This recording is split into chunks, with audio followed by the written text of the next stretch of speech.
All right, welcome back, folks. Glad to be here on our Facebook and YouTube live, folks. We got cut off there on Facebook a little bit ago. Uh, One of the things we can never plan on is what's going to happen around us here at the West Virginia Black Walnut Festival. But what we have found is that music is never good for us, especially when it is copyrighted music. And right now, we got Roane General Hospital right across from us, and they are cranking the Michael Jackson tunes.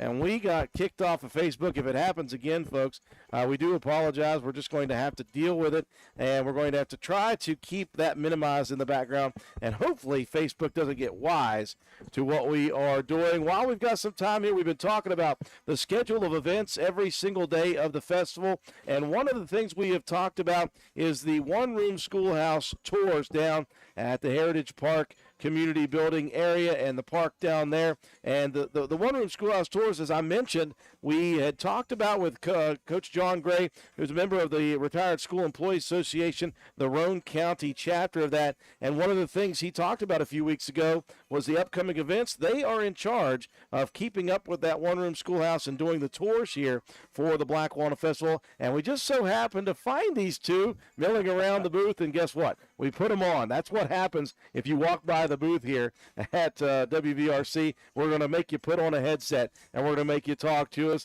We got Coach Dennis Carpenter and Coach John Gray. I call you guys coaches. You're always going to be coaches to me. Even if you two are retired, it doesn't matter. You're still going to be coaches to me. Well, that's a lot better than many things I get called.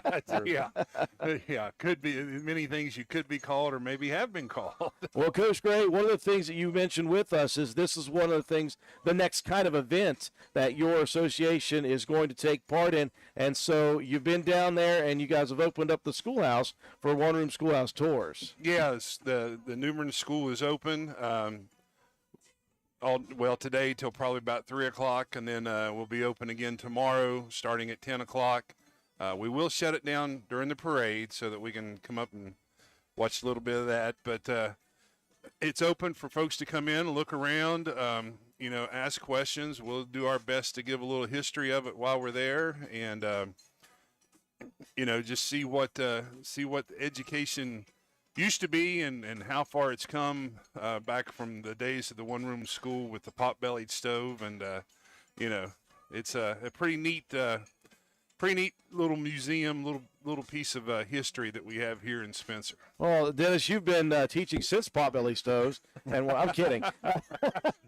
No, you are the local veteran here when it comes to that stuff. But it's kind of a neat thing that the retired school employees are taking kind of protection of that and taking care of it and doing this stuff to keep that history alive. And it's a really nice connection from then till now. You guys can be down there. You can talk about, number one, that school, and you can talk about your association. Well, we appreciate you grabbing us and letting us have this opportunity. Coach Gray and I are relatively active members of the group right now. The retired school employees, and most people think that we're just teachers. That's not what our group is. Our group is all people who worked, all service personnel, bus drivers, cooks, aides, administrators, teachers, whatever it may be. If you were in the school system and retired from the school system, then you're part of us, and we're part of you. And and we have some non-education members, like spouses that are associate type members of us as well. But it's a chance for us to get together and see old friends, old acquaintances that we used to work with, and also do things to give back to the community and the schools and the students that we have now. And we have a scholarship that we award each year to a graduating senior at Roane County High School, and and then some other things that we do. We did a little gift snack baskets earlier. That's when I came and talked to you earlier. We sent out to each school and to the bus garage and the central office, just to let folks know that they're appreciated, and because we've been there, done that. Yeah, you guys have been there, and you have done that. And as Coach Gray was telling me during that interview a couple of weeks ago, Dennis, he was talking about being a new member, coming in and finding out some things. Once you retire, there's some avenues that you need to take for certain things, and you guys are able to send people in the right place. You also do some legislative work. You guys are down there in Charleston trying to do some things to help your current teachers and current employees in the system that are still working. We absolutely do lobbying a lot. We are a part of the State Association of Retired Employees, and we work a lot on, majority of our time is spent on retiree type legislation. There are a lot of people who have been retired for a number of years that have never, until just this last year, got a little bit of a one-time increase in salary. And as everybody knows, school employees are not the highest paid employees. And this is very true. I mean, we made a decent living. I loved what I was doing. So, but there are people who retired 25, 30 years ago that are still living on the exact same. And with inflation and just the times, it's very difficult for that to happen. Yeah, the retirement from then is not the same as to be compared today. So that's a difficult thing for people. But to me, that's the number one issue for our group, is to deal with things to help our membership and to help even those that are not members. We just want to help retired people. We do work on some issues for today's teachers. At the legislative level. But again, priority goes to us old guys. Oh, yeah. Listen, sometimes having seniority is not a bad idea. You get the seniority of that kind of stuff. We're talking with Dennis Carpenter and Coach John Gray of the Retired School Employees Association, the Roane County chapter of that. And again, you guys are active today and tomorrow. Yesterday, you guys have been doing the one-room schoolhouse tours down at Heritage Park. What is the upkeep like for that? It's a small building, but it's a very old building, and you want to keep that flavor of exactly what it would have been like if you had gone to school there years and years ago. Our group over the years, and John will add to this, try to treat it more as a museum. We have some of the old learning materials. We have the old chalkboards are still on the wall that everybody used. They have a potbelly stove in the middle. You can come there and see how the students who arrived were fed. I mean, there is a small little kitchen area, so to speak, that where the students would file through and get their lunch for the day. Some schools didn't do that, and then New Bern School was fortunate enough to have a little area where I think meals were delivered and then distributed to the students. The desk, I think, are pretty interesting too, because you have the hole for the ink quills, the ink jars, where they would have to dip their quill in the ink and use that, because you didn't have pens and pencils at the time.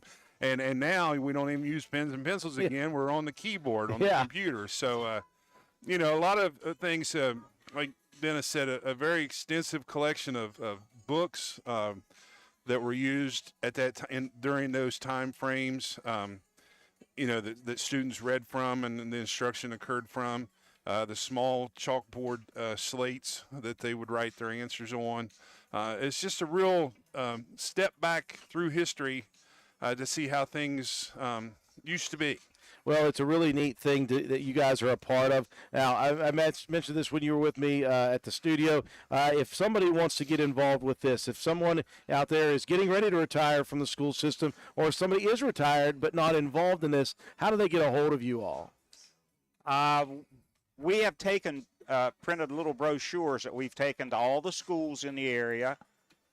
We went out at the opening day teacher at Roane County High. County-wide meeting. Yep. Spoke just very briefly about what the organization was and we had a banner up, and we provided a few of our little brochures, and just tell them that when you get ready to retire. Now, in my current position, we don't want people to retire because we can't find anybody to replace those that are retiring. But when the time comes, we welcome them to join. Of course, there is a membership, but it's used strictly to benefit Yes. what we do. Right. What the retired employees are doing, and with the lobbying efforts and the different things, and everything's going back to us in one way, or back to shouldn't necessarily say us, but also back to our community. You know, we do a lot of volunteer type hours, just like today. We're here because we want to be, not because we have to be, and it's as a young retiree, it's pretty neat to be able to come and be a part of this stuff. And, and I'm learning a lot, so that as I do get a little bit older, some things that are there that are important, for senior citizens, and which I'm knocking on the door pretty close for that. Knocking on the door. And, but it's also a good time just to be around and see the folks that you used to work with. Yeah. So at our last meeting, this is just kind of a little personal note, but there were several folks in the room that when I first started in Roane County were kind of like mentors and said, kind of guided me through. And, now they're retired and have been for a while. I'm retired, and kind of come full circle kind of thing with us. Helping guide you through the retirement process. Along that same line, in that very same meeting, I noticed that there were 2 retired employees in there that I was their middle school teacher. I tell you what, Dennis ages well. Let's just say that. The New Bern School was in operation, was used from 1910 to 1953. Okay. I'm reading and finding out a little bit. It was donated by the school board to Heritage Park and was moved into town. And before that, it was a polling place. It was the school, and until the Linden School was built. Until the Linden School was built. Okay. I didn't know that. I'm just now finding that out. He's never too old to learn, is he, Coach Gray? No, we can all learn every day. Well, the sad news is what I learned this minute, I might forget the next.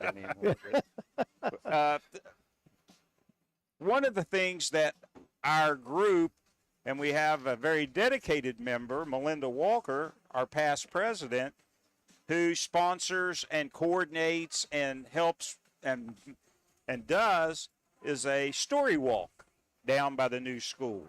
And it's always there.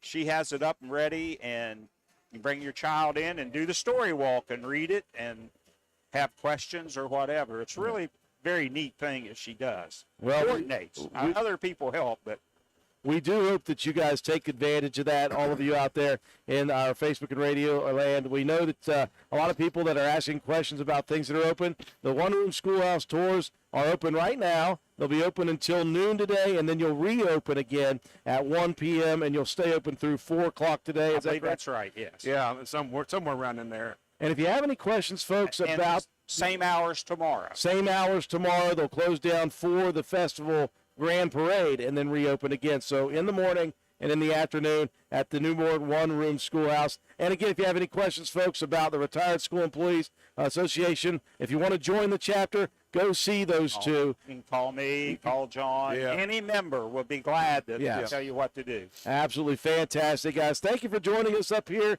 and we appreciate your time. Well, thanks for having us, Drew, and come see us today. We're there. It's a neat little walk back through history, and just to add also, we do have a jar set up for if you want to make a small donation towards the scholarship fund that we will award in the spring to a graduating senior at Roane County High School.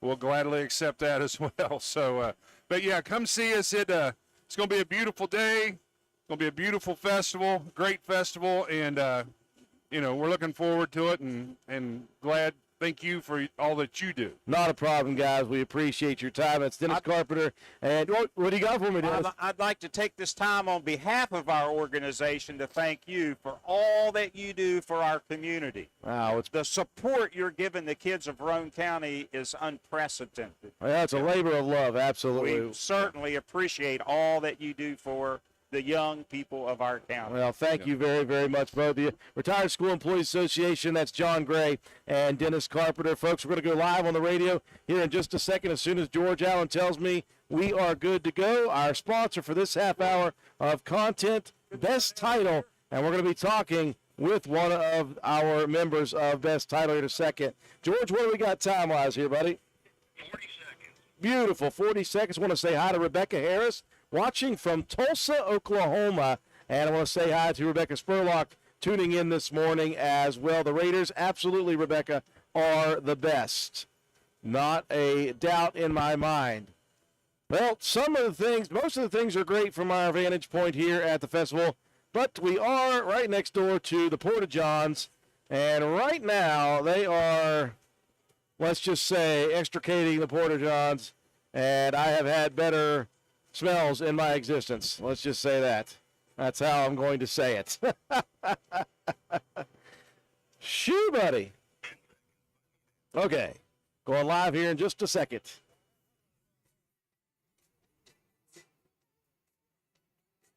See, I made your time real small. Yeah, that's good.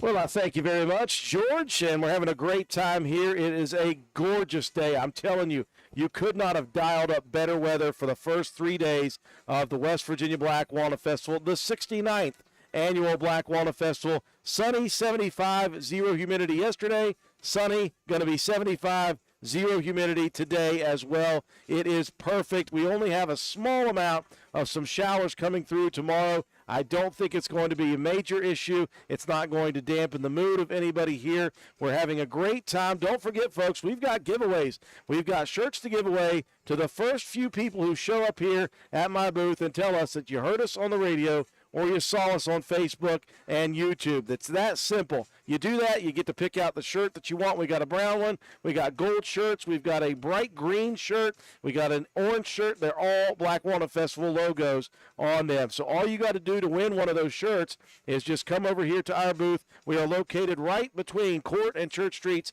diagonally across from the city building. We want to thank our sponsor for this half hour, and that is Best Title. And people who may not know Best Title, it is a very brand new business here in Spencer, West Virginia. They're housed on Court Street, and if you think about it, it's the old Drew Patton Law Office building, right very, very near to TJ Swap Shop, right on that back street there. In between that, the new magistrate office is going in right beside Best Title. But I'm very happy to be joined by one of the representatives from Best Title, and a name you know very well, Kristen Penna. Kristen, we've known each other forever and ever and ever.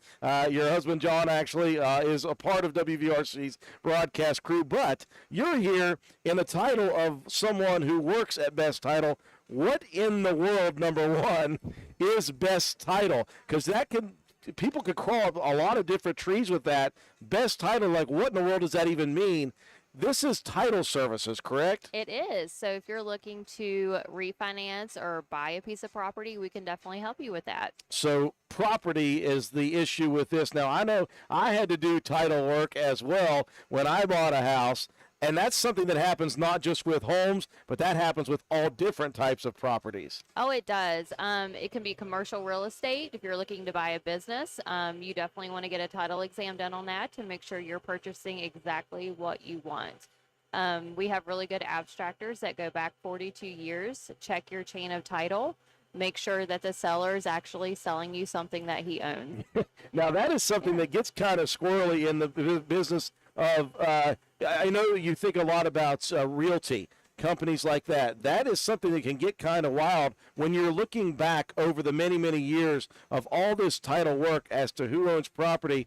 And oftentimes there's in-house, there's out-of-house, but there are these service companies like Best Title who are coming along now and just focusing on this stuff. And I think that's a good thing for this type of business, because if it's all you guys do, it's all you know, you're always inundated with that stuff. Absolutely. For me, it's very interesting. You know, you're looking back in history, you're looking at a piece of property, you're knowing who owned it before, I mean, it's history and it's interesting and I love it. But when you buy something, you know, there could be a lot of things attached to it. You can have liens, you can have lack of access, which is a right of way to it. And you want to ensure that you're actually getting what you are purchasing and it's free and clear and you own it. We're speaking with Kristen Penna with Best Title Business here in Spencer, right on Court Street. Now, you have history in this type of work. You worked for law offices before doing title work. You've been involved with realty companies doing title work, and so now you just work for a title company doing this kind of work. Is that something that realty companies and law offices are seeking out more often? Are you working with those people still only for this company? You know, like with the title company, we work a lot with individuals who prefer to pay cash for things. But we work with a lot of lenders. Poca Valley Bank's one of our big lenders that we work with, but we work with Rocket Mortgage a lot too, Victorian Finance. Those are really good lenders that reach out to us to perform these title, the title work for them to ensure that, you know, they're actually getting good service for their loans as well. So we have a really good relationship with everybody that we work with. You know, and I know Best Title's new to Spencer, but they've actually been in business since about 1991. So it's a company that's been around. They've just found this business in Spencer. I think it's we're in an area where oil and gas is always big and has always been huge. We're in an area where land has always been big, always been huge. And so here you are with the ability to focus on that for people, whether it be an individual who walks in the door wanting some of that help, or it be a company that you're working with. Absolutely. So we don't really focus on oil and gas a whole lot. We're more strictly like surface type title. But we do have recommendations on somebody. If they do have oil and gas interests, we can definitely point them in the right direction as well. Well, if somebody's looking for your business, other than Court Street, right back here, it's very easy to find. Again, it's a well-done building. It's right beside. It's in between the magistrate's office and TJ Swap Shop. It's old Drew Patton's office. I don't want to call him old Drew Patton, but I mean it's the Drew Patton former law office. So so we get a lot of clients that stop in looking for Drew on a daily basis. So, you know, we kind of explain the situation and then they're just as happy that we're there to help them move right along. So they don't have to worry about trying to find somebody else outside of Spencer. You've already got somebody sponsoring this right now. Matt Queen said they did great work for me. Yeah, Matt's one of my favorites. Yeah, it's Phoenix Nutrition. We're going to be talking with Matt later today, but just a lot of people involved with this brand new business. Well, Kristen, thank you for representing Best Title here today. Obviously, it's a good business in town. If you're looking for any help with title services, whether you're a realty company, whether you're an individual, you guys can just stop in, or I'm sure they can call you guys, right? Absolutely. Absolutely. So we have the same number as Drew Patton did. So if you knew what Drew Patton's telephone number is, call it. We'll answer. Nothing wrong with that. Nothing wrong with that. No. Well, Kristen, thank you to you guys as well. Let the big bosses know we appreciate their sponsorship for this half hour of events. And we'll be talking maybe with somebody from Best Title this afternoon. They've got the 3 o'clock half hour as well. Not too bad for you here. I made it real short and sweet. Absolutely. Thank you. Kristen Penna with Best Title. Folks, stick around. More coverage here from the 69th Annual West Virginia Black Walnut Festival. Going to send it back up to George at the studio. We'll check in at the bottom half of the 10 o'clock hour. Stick around, folks, out there in Facebook and YouTube land. I'll be right back.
We welcome you back to half hour number 2 here of the 10 o'clock hour of the 69th Annual West Virginia Black Walnut Festival. Thank you to everyone who has tuned in. Thank you for all the responses. We love the comments in the comments section. Love to hear where people are watching from, what your favorite part of the Walnut Festival is.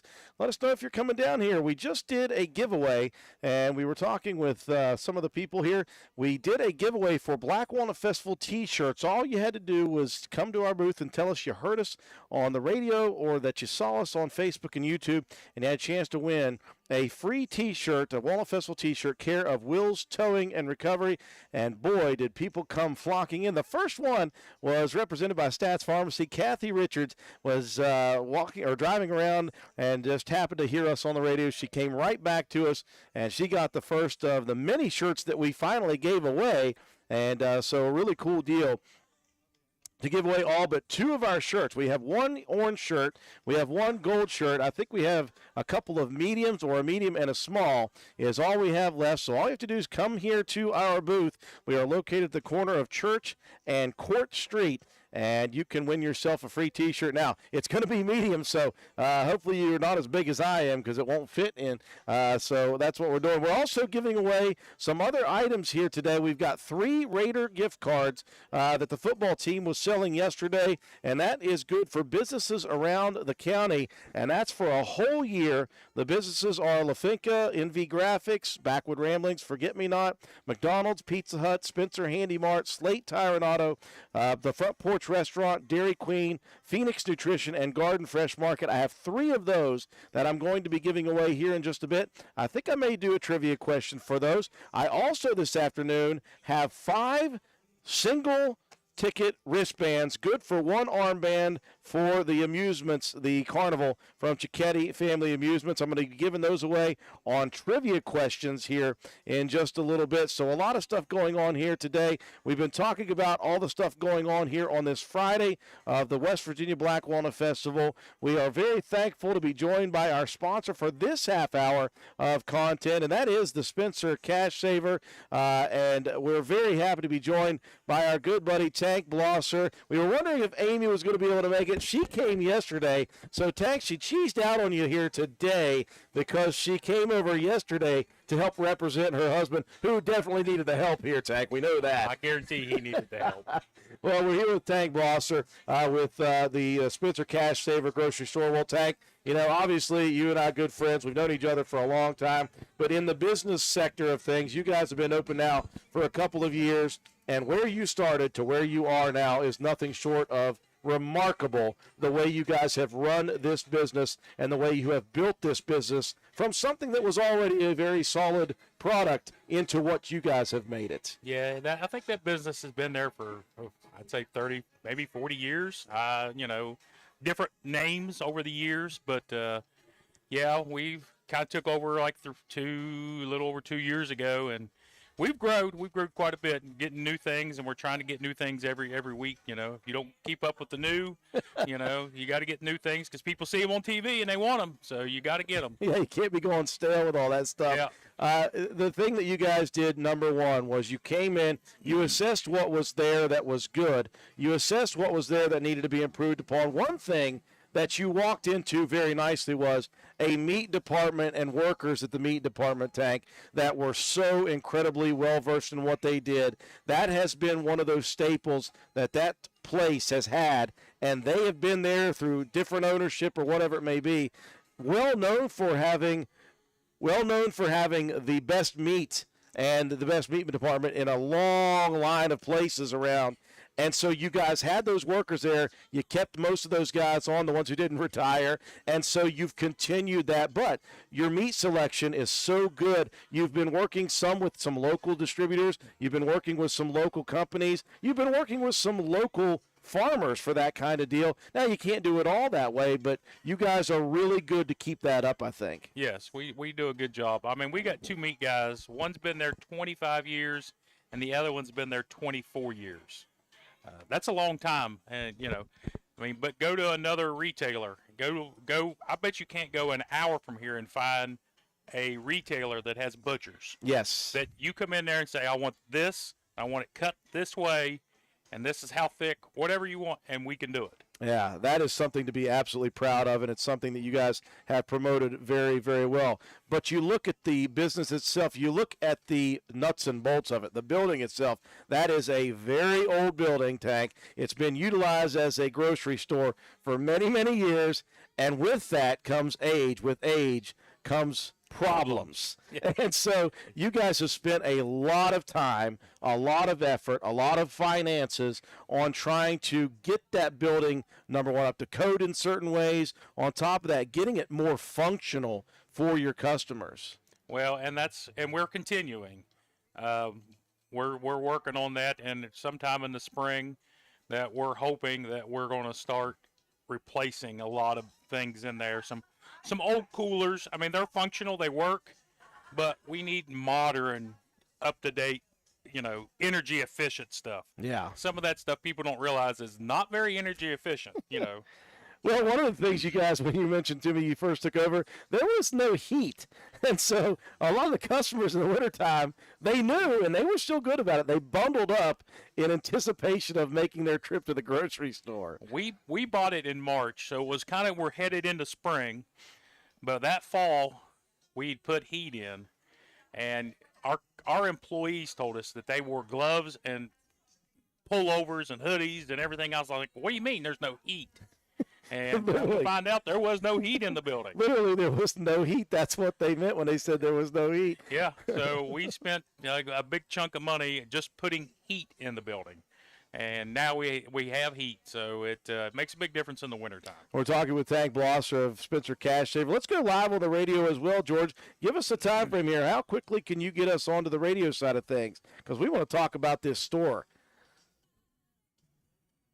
George is always really good to answer me quickly.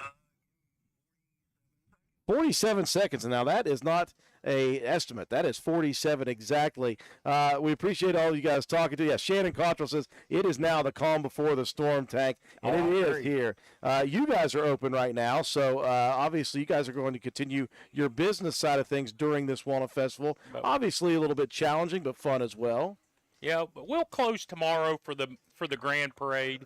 We'll be closed from 11 to 2. So our employees can go out and at least watch the grand parade and have a little bit of fun with that too. Yeah. Okay, we got about 10 seconds. Thank you, Tank and Donna, for all you do to keep our local grocery store open, says Shannon. Absolutely. Love the Amish products from Cash Saver, says Rebecca Spurlock.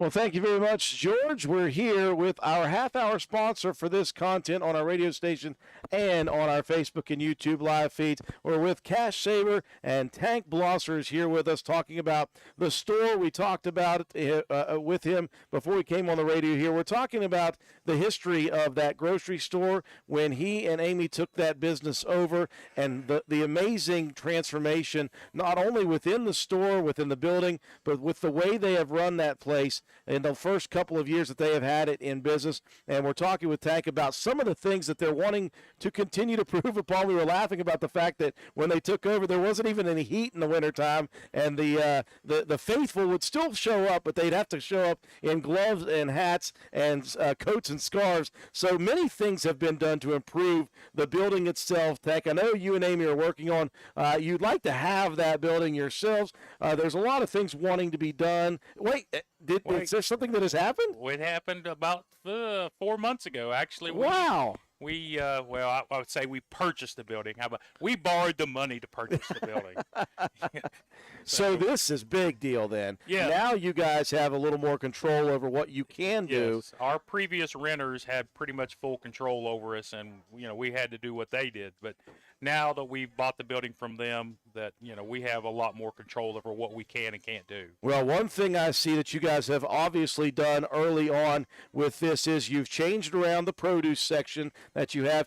Now, produce is something that is incredible right now for you guys. You have found deals with this Amish stuff that you cannot beat. I have. I mean, if people come by there, they haven't seen me there this much this summer because I've been on the road 3 days a week going and buying Amish produce. And I'm still going. Next week is the last week of it.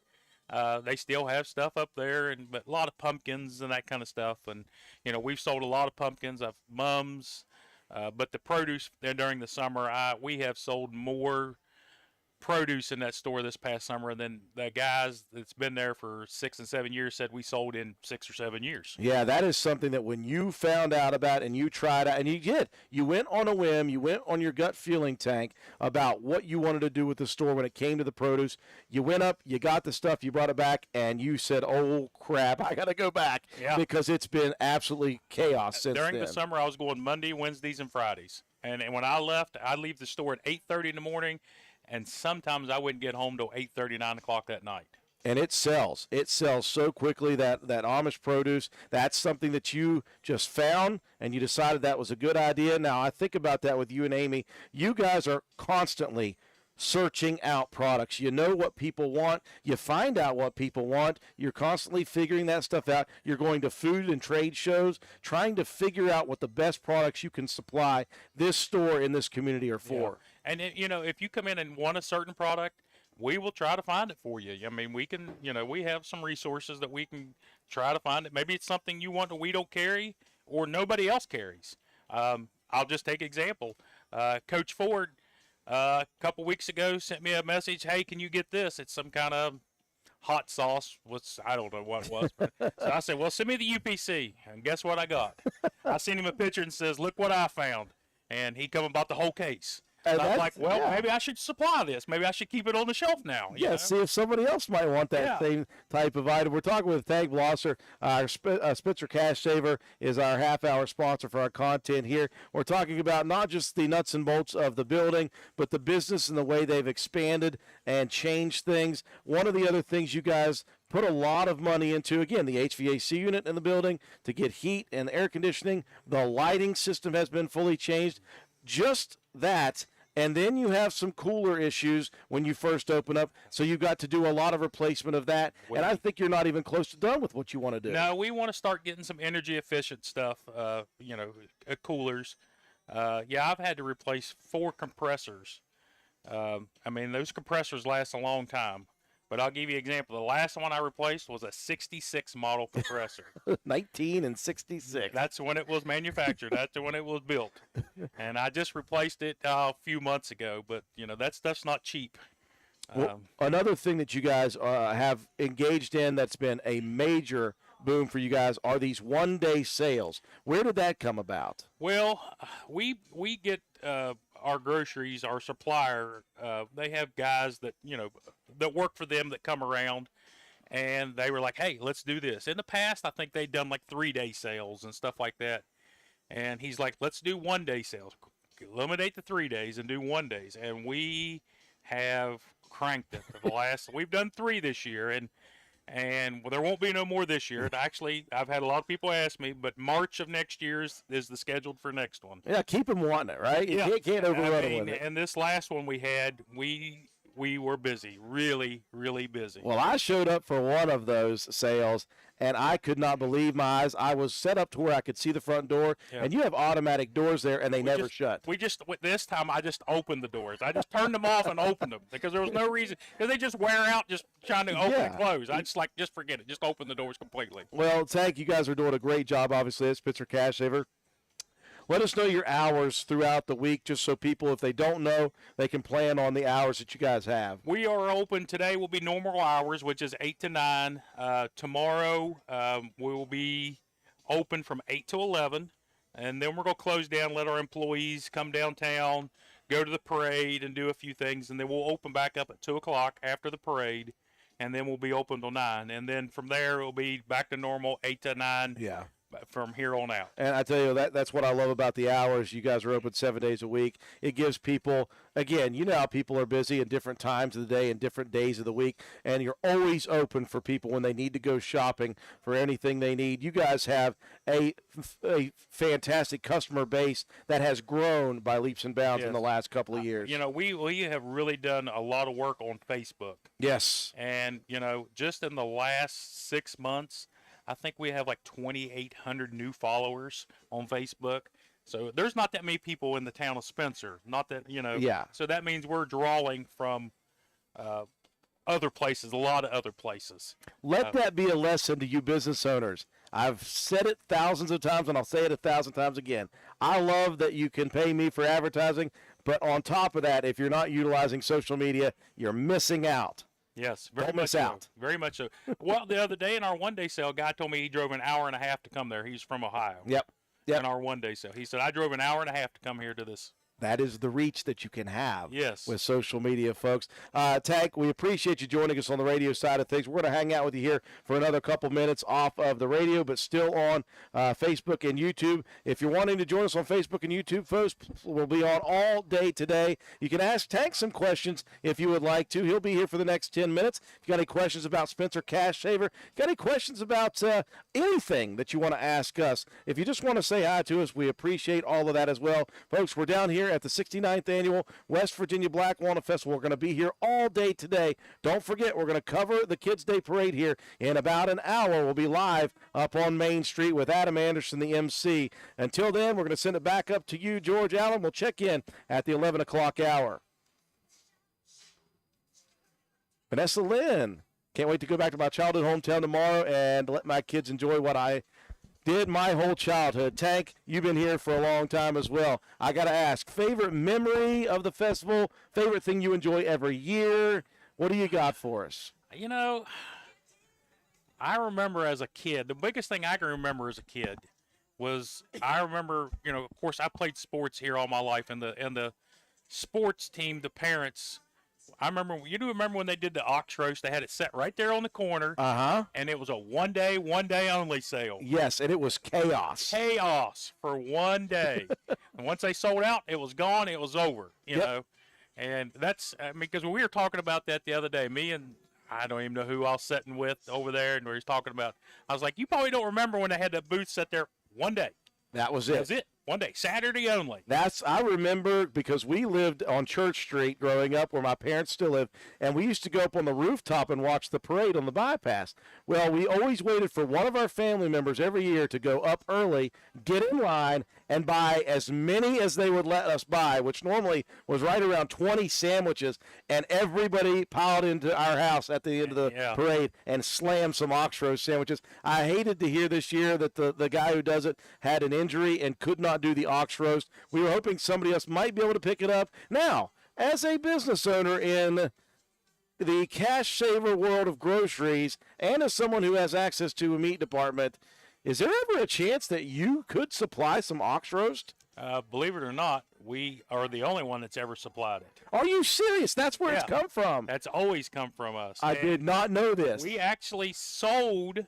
Nobody is doing it, you know, as a fundraiser or whatever, but we actually sold chunks at the store last week. Of course, you can't get them now. We seasoned them, wrapped them, and had your name on them, and you can come and pick them up. And all you do is take them home and bake them. I do remember that, yeah. So I guess to say that is to say that if you guys want your own personal ox roast, go see Tank and see what he can do about it. Well, don't come see me now looking for it, because they're gone. They're all gone? We took pre-orders, and then we had to order it to fill those pre-orders. Yeah. Well, sorry to everybody. You're not going to get ox roast. I hope I know somebody that ordered one of them so I could get some of the ox roast. And tell you what, again, one of my favorite memories is getting those sandwiches. I never stood in line. I was too young, but I got the benefit of somebody standing in line for those. Vanessa Lynn saying one of her favorite memories is riding a baby elephant when she was little at the BWF. And then David Mullins asks, what are the chances, Tank, of getting you in a Little Debbie outfit? Slim and none. And Slim's already gone. And Shannon Cottrell, I agree with you. We miss those ox roast sandwiches so badly, and I hope next year that they come back in full force and they stay open for a couple days and get us some ox roast sandwiches next year for the festival. I know that Kate at the end was trying real hard. Kate Gaynor was trying to find somebody to kind of take that over at the last minute. Just not enough time to get that done. That's a long process, as you mentioned, to even get that stuff. And a lot of that meat has to be. We ordered so much of it, even the pre-books. It needs 3 or 4 weeks. Yeah. And the longer it sets and seasons, we seasoned them on Tuesday, and people could start picking them up. But man, today would be the day to bake them. Put them in the oven because they've set in that seasoning for 2 or 3 days and just absorbed all that stuff. Well, I guess you could just call around to residents here in Spencer, and whoever ended up ordering those and having those, you might find some local guy who is making them at least. I'm not giving out any information to anybody else about anything else about the ox roast. You have to find it yourselves this year. I'm trying to think of somebody maybe I would like to just say, call this guy. But I can't. Be honest with you, I didn't even look at the list of who got them. Well, Tank, one more question I always ask all the business owners that are here is, what is your, other than the ox roast, what is your favorite food year in and year out at the festival? I know we've got a couple new vendors this year, and we've got some people who are new for a couple years, but there's the old tried and true here as well. Do you like the new better? Do you like the tried and true? What is it? Well, I'll be honest with you. My go-to guy is not here this year. He is not here. It was I don't even know what it was called. It was an older gentleman that fried potatoes. And yes. I don't know what it was called, but it was. I don't know either. It was like the fried vegetables and something like that. I mean, and that was my go-to. But like I said, he's not here this year, and so so you got to find a new one then. I know. I got to find a new one. Now I do like the deep fried vegetables that they like dip into some kind of batter and deep fry. And I do like those. Probably not very healthy for you, but I do. But probably not much down here right now that's very healthy for you. No, I have not yet tried the Bayou Classic place, but I hear it was good. Something like armadillo eggs. I've had them before. Actually, I had a gentleman, one of my employees, make them and bring them into the store about 4 or 5 weeks ago. Are they good? They are fabulous. Well, I'm a big fan of boiled eggs in whatever. It's not a boiled egg. Is it not? Okay. It's not a boiled egg. It's called an armadillo egg? It's called an armadillo egg, but trust me, it has nothing to do with egg. So, well, I'm looking forward to trying something over there at the Bayou Classic, I think, because he was really good. Yes. Now, obviously, with Jason Miles Bennett being here, I've had the 304 getting piggy with it. He brought me some brisket this morning, by the way, which was he's good, fantastic. too. I had a sandwich the other day of him. And I've got to stay away from the donut place, even though I hear it's glorious. Yeah. I just have to stay away. You know how it is, Tag. We're trying to keep the LBs off a little bit, you know. This is not a good weekend for that. Listen, somebody said this morning, I think Josh Downey stopped by, and he said, listen, you work out at the gym all year for this. For 3 days. This is the 3 days you're allowed to break loose a little bit. Yeah. So if you don't break loose a little bit, you're just wasting. You're missing out. You're missing out. You got to break loose a little bit. You got to go full bore and then spend 3 days recovering next week. Yeah, if not 4. Well, Tank, we appreciate you joining us for this half hour. Tank Blosser with the Spencer Cash Saver. Continue to do, obviously, dude, what you guys do so well. It's just it's one of the best in the Tri-County area. You guys do great work, and you just continue to do it. Well, thank you. Appreciate it. That is Tank Blosser with Spencer Cash Saver. Stick around, folks. Here in just a few minutes, we've got another half-hour sponsor coming up with Anita Ashley for Circuit Judge. We're going to continue throughout the day. Be sure to like, share, and comment on our video, and continue to follow us here on Day 3 of the West Virginia Black Walnut Festival. Awesome.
Hi, we welcome you all back to our Facebook and YouTube streams of the 69th Annual West Virginia Black Walnut Festival. I'm so appreciative of everyone who is tuned in and the people who are starting to respond on Facebook and YouTube. That helps us, and it'll spark some conversations with us. We'll talk about some of the stuff you guys have questions about. We're so excited about this year. The weather is absolutely pristine and has been since this thing opened up on Wednesday morning.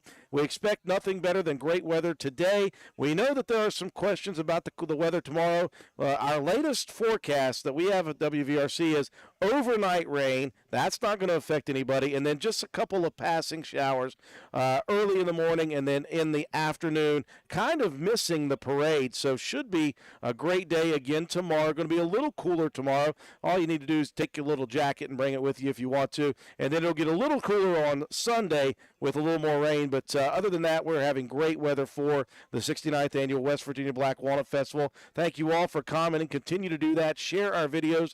The more people can see it, the more they know that they can ask some questions here. We just want to hear about your memories, your favorite memories, maybe bad memories of the festival, but most of them are good. Your favorite foods, that's what we're always looking for. One of the people, I'm with you, Shannon Cottrell, said, I really miss the Chinese food vendor we had for years. I hated to hear that he retired, but boy, did he do that. 40-plus years, I think, he was at the festival, and finally had to relinquish that, and we hated to see that go, but that's the way we go. We just keep going with more and new vendors. We've got some really cool new vendors here. The donut people here this year, the llama place from over in Ripley, the Fat Llama, that's here. The Bayou Classic, the Cajun foods with whatever is an armadillo egg. I don't know what it is. It's not apparently an actual egg, but it's something that was really, really good. I know that. And there's some other new vendors, but again, you got the tried and true. You got Husky's ice cream with the black walnut and the pumpkin ice cream. You got the funnel cakes in their familiar position right in the front on Main Street. You got ton of taters. You got DeRusso's sausage. You got Gill's Pit beef. All those tried and true classics here at the West Virginia Black Walnut Festival. Somebody mentioned, Michelle Atkinson said, try the freeze-dried candy at the flea market on Front Street. Okay, send yourselves down there. That's easy to get to. You can park at the Spencer Middle School parking lot down there beside the baseball field, and then you can walk across the footbridge over to the flea market. We're having a great time here. Each half hour that we do it, we're sponsored today by a different business or individual, and we're very happy to be joined by our sponsor for this half hour, and that is Anita Ashley for Circuit Judge. Anita, let's get you a headset here. I don't want to mess up the hair too much, but we're going to get the headset on for you, and it's good to have you here. Thank you, number one, for being our sponsor for this half hour of content. Well, on top of that, obviously, everybody knows you here as, well, I would assume at this point, everybody knows who you are.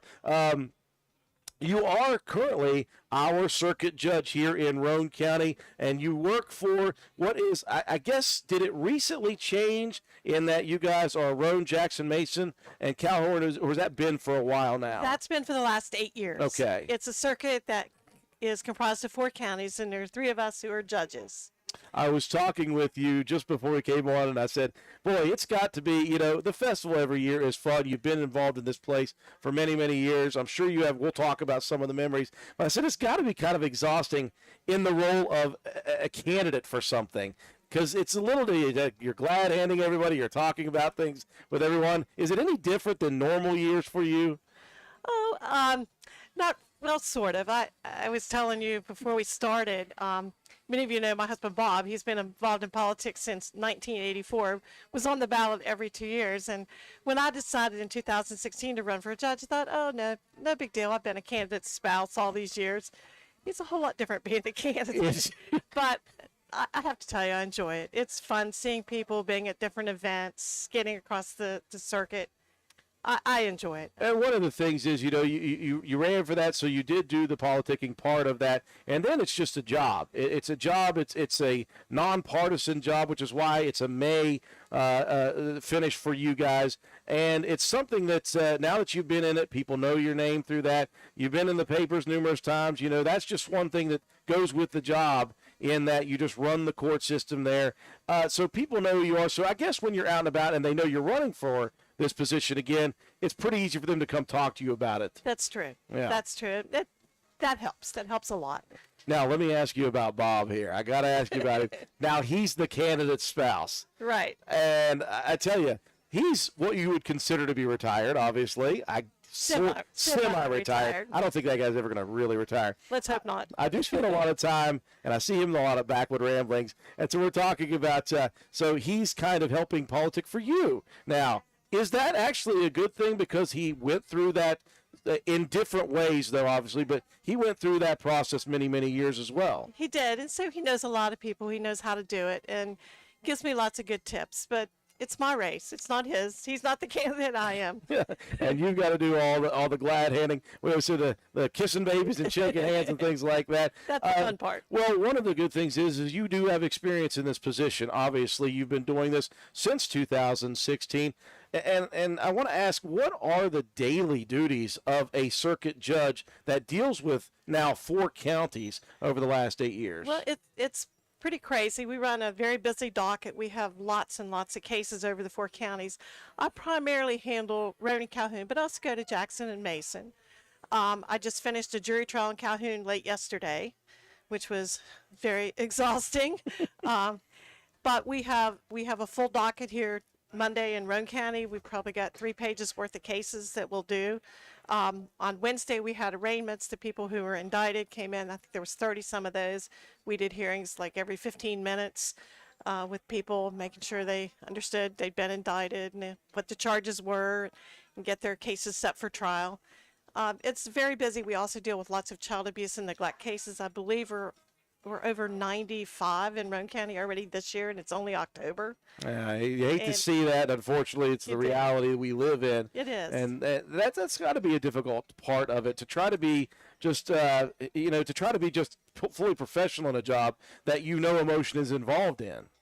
It is. It's different being the judge's role, but when I practiced law before I became judge, I kind of found that my love was representing children, being what's called the guardian ad litem.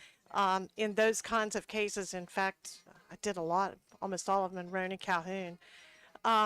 So it's nice when we can see parents get their act together and exactly fix the problems that cause the kids to be removed. And then there are cases where it doesn't happen, and then hopefully we can get kids adopted into a loving home.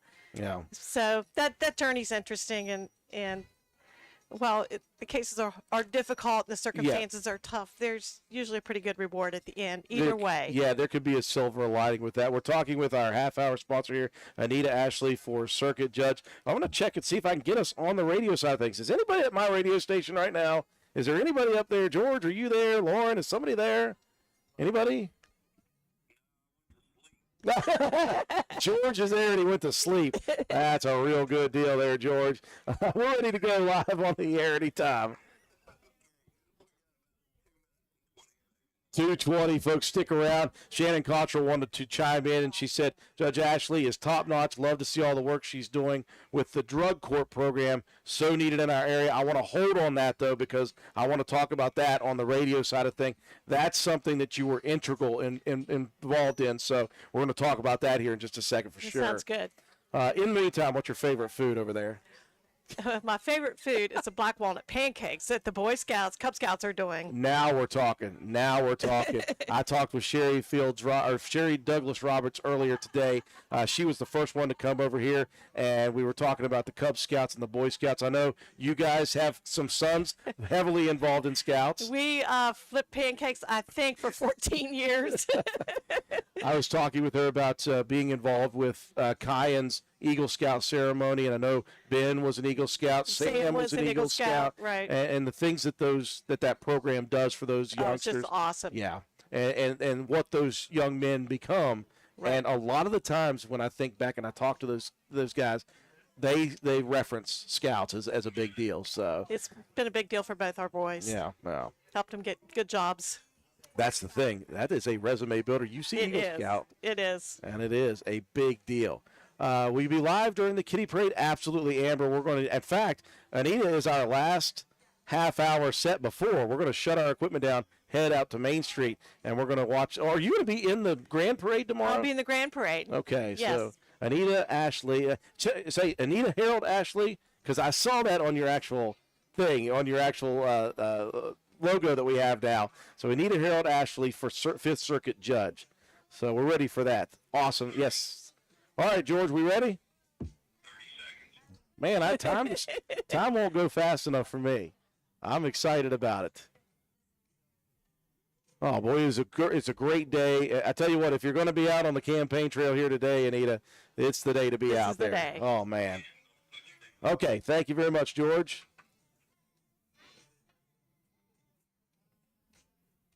Hang out there, folks, on Facebook and YouTube real quick.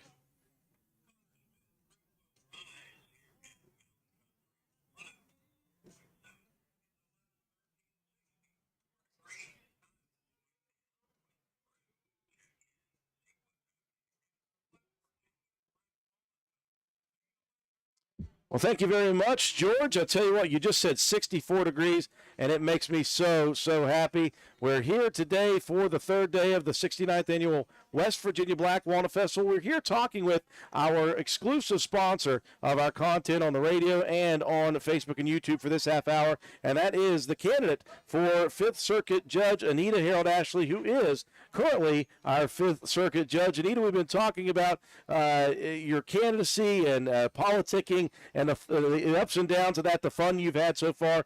One thing that someone asked on our Facebook and YouTube feed, and one thing I wanted to talk with you about, especially on the radio, is this drug court thing that you guys have put together. That's kind of a weak way of saying it. I'll let you tell us what has happened with this drug court process where you guys have changed it into something new. Yes, we actually run two separate type drug courts. One is the drug court for people that have criminal charges that are related to drug offenses. And we put them through, it's at least a year-long program, which requires daily check-ins, curfews, random drug testing, sometimes 5 days a week, counseling. The whole idea is that these folks, while they've committed criminal acts, it's all related to their addictions. Yes. And if we can help them cure that problem, or at least get it under control so that they're then law-abiding, we find out it's a wonderful program that really gets people back to being what they need to be and be active members of our community, working adults. There's that reward system built into that, in that, you know, a lot of these people who find themselves in these situations or get themselves into these situations, self-destructive behavior. They're not menaces to society, but they really have harmed themselves and their family members, and so they're trying to get back on track. Exactly. And this system, the way you guys have put it together, you provide all of those resources for them. You provide the check-ins for them as well, and you give another option and another pathway to get back to the life that they want to be on. Exactly. We work very hard at that. We do it in conjunction with the NA meetings. We also have a family treatment court where we deal with parents whose children have been removed because of their drug addiction, and we work at trying to get those kids reunited with these parents, get the addiction under control. And that's a wonderful program for the parents who work through it. And we just have amazing stories. The best case I've had since I've been judge, we had a lady in Calhoun County who, she was a wonderful athlete, had college scholarships, had a health problem, got prescribed some medicine, then got addicted, ended up having a child. The child was removed when he was just an infant. And I'll never forget the day that she got her child back after she completed several steps to recover from her addiction. She stood up and thanked the CPS worker who took her child. She had a gift for the foster parents. She said, "I know what it's like to have a child taken away. I'm not taking him away from you. I want you to be my backup babysitter. I want you to go to my his 1 year checkup." It was the best day I ever had. And she graduated from our courts, and then went on to work in helping others in this situation. That's the kind of stories, the kind of things that you do that make us all worthwhile. Well, you know, you look at it this way and you say, oh, well, you're a judge and you're in the court system, and all that stuff tends to have some negative connotations to it. It's so good that there are alternate methods of this thing that are effective at many chances. Sometimes not, but many times they are. But we give it our best shot because, you know, a lot of times people don't really choose this lifestyle. They just end up that way. Yeah. And we need to help them figure out how to get out of it. Yeah. We're speaking with Anita Harold Ashley, our current Fifth Circuit judge, and running again this coming May is the official election for this nonpartisan position. But a very exciting time for you guys to do this. And again, the Walnut Festival is always a great time. Just as a member of this community, I'm sure you've done a lot of things here for the festival. You know, we were just talking about your sons, Ben and Sam, and the Black Walnut Festival pancake thing for the Cub Scouts and the Boy Scouts. Let's take it back. So you're now a judge, and you've been a judge now since 2016. But you mentioned when you were practicing law. Where did it begin for you? I know you had been a lawyer for quite a while, but where did that all begin for you? Well, it's kind of a long story. When I got out of high school, I had no clue what I wanted to do. I thought I wanted to be a school teacher, so my dad convinced me, since I lived in Glenville, that till I made up my mind, he'd pay my way for undergrad or pay my way for graduate school if I wanted to stay at Glenville to undergrad. So I started out teacher education, took one class observing teachers, and figured out. No, you can't do that. I'm not a teacher. So I changed my major to, I thought I wanted to be a pharmacist, math and science. Science was, okay. Yeah, and then I got a chance to do an internship in Charleston for a semester, political science area. Got assigned to Secretary of State's office, ended up, James Manchin was my boss. Oh, wow, okay. Very interesting, but he sent me to the legislature, and I became fascinated with how bills become law, how laws are made in the state. So I remember walking out of the Capitol the last night of the legislature saying, I think I'll go to law school. And I had no idea what lawyers did. Never been in a law office, never been to a courtroom. But made it to law school, and after the first year, got a summer job working for George Scott as the circuit judge, and I was his law clerk, and I fell in love with it. Yeah. This is what I needed to do. And George was my mentor. He taught me so much. I tell you what, talk about a name here in Spencer, West Virginia, George Scott. Just a really cool transition from you, from someone who thought they were going to be in a classroom. Thank goodness you found that you didn't want to do that immediately, and you found your pathway to law, and that's been your life ever since. It has been, and I will say I certainly appreciate teachers. I mean, they are wonderful people. I have a better appreciation for teachers than I ever did before, but I'm glad I discovered the career of law because it's been so interesting. All the cases I've had over the years as a practicing attorney, and then now as judge. Well, let me ask you this. When you were practicing law, did you ever have ideas that you may want to move into a position of judicial action?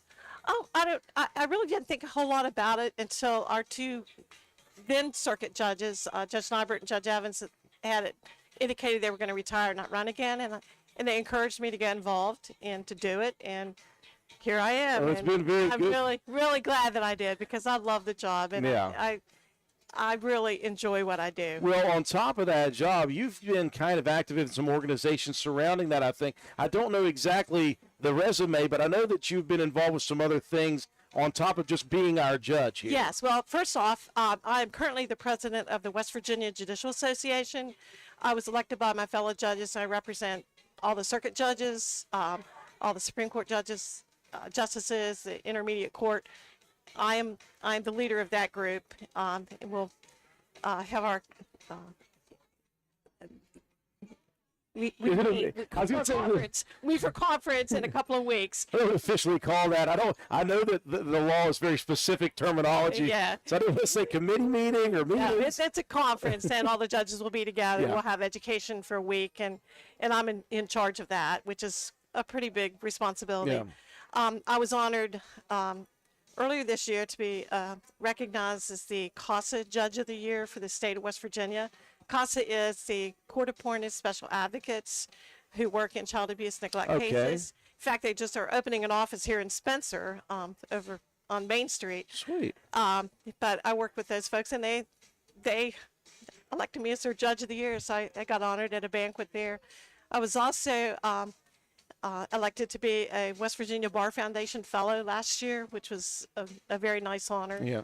So it's been very rewarding. You know, didn't ask for any of this stuff. It just comes along with it. Comes along with it, and I appreciate it. Well, Anita, we do appreciate you joining us. And again, thank you again as our sponsor officially for this half hour of content. It is Anita Harold Ashley for Fifth Circuit Judge. That is the official title of the campaign, if you want to call it that. We're going to see you in the Grand Parade tomorrow, and then we're going to talk with you again tomorrow as well. After that, is all said and done. Thank you so much for giving us of your time here. We hope you enjoy the festival. Enjoy getting out there and talking with everybody. I will. Thank you very much. That is Anita Harrod Ashley for Fifth Circuit Judge. She is our current Fifth Circuit Judge in Roane, Jackson, Mason, and Calhoun counties, and we look forward to talking to her tomorrow after the big Grand Parade to see how that went. And folks, we're having a great time here at the festival. Continue to follow us on our Facebook and YouTube live feeds. We're going to send it back up to the studio to George, and we're going to shut down here in about 5 minutes, and we're going to get ready for the Kids Day Parade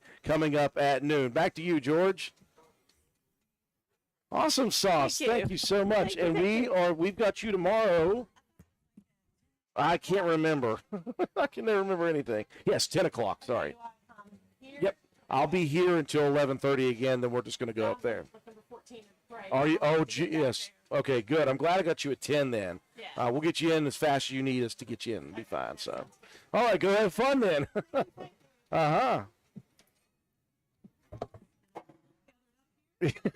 Those of you out on Facebook and YouTube, continue to follow us here for the next couple of minutes. If you have any questions about what's going on here, anybody needs to know, we are definitely covering, assuming we have enough service out there, the Kids Day Parade. We're going to shut down the equipment here in just a minute, but we'll be open for questions for the next probably 5 minutes here on YouTube and Facebook. If you have any questions, any comments, just let us know where you're watching from. Let us know if you're planning on coming to the Walnut Festival today, tomorrow, or even into the Sunday time slot. We're going to be here all day providing information, and we want to thank, of course, all of our sponsors throughout the days of the festival. Without them, we don't get to stay on the entirety of this event. Again, live streaming the Kids Day Parade today, live streaming the Grand Parade tomorrow at noon, and a very special announcement that we're live streaming the 4-H and FFA livestock sale coming up on Saturday night at the Roane County High School barn at 6:30. Folks, stick around. We aren't going to shut down, but I'm going to close it out for a second to get some things done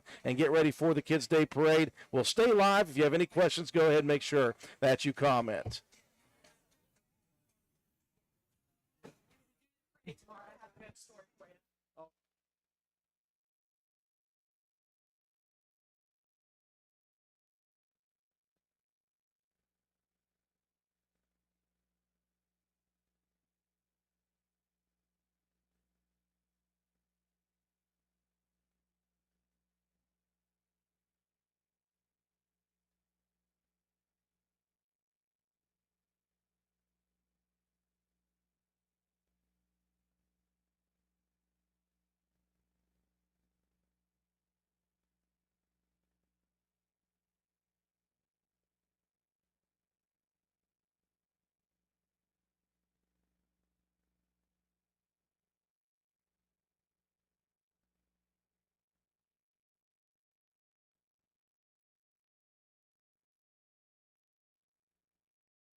Well, folks, we're here at the 69th Annual West Virginia Black Walnut Festival. So happy that everyone has joined us. Shannon, thank you for all of the comments. I do appreciate the comments on the Facebook Live feed. And, yes, we are so excited. That's such a special thing that we're able to do. And I tell you what, live streaming the 4-H and FFA livestock sale tomorrow night is something I wanted to do last year. Could not get accomplished last year. Internet connectivity down at the barn is just not a thing that is possible. It's just one of those crazy, crazy things.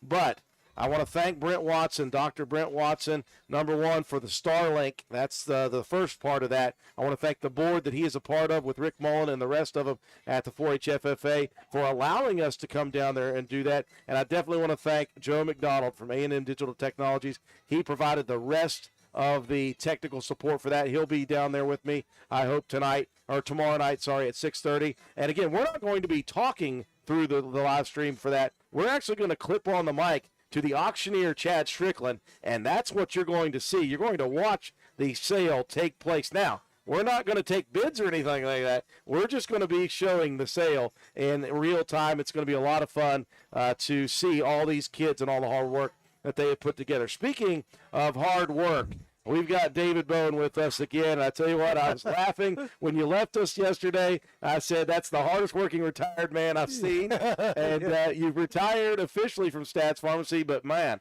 you're moving and shaking here for the Walnut Festival once again. Absolutely, and we certainly want to invite everybody out, and we have changed the date.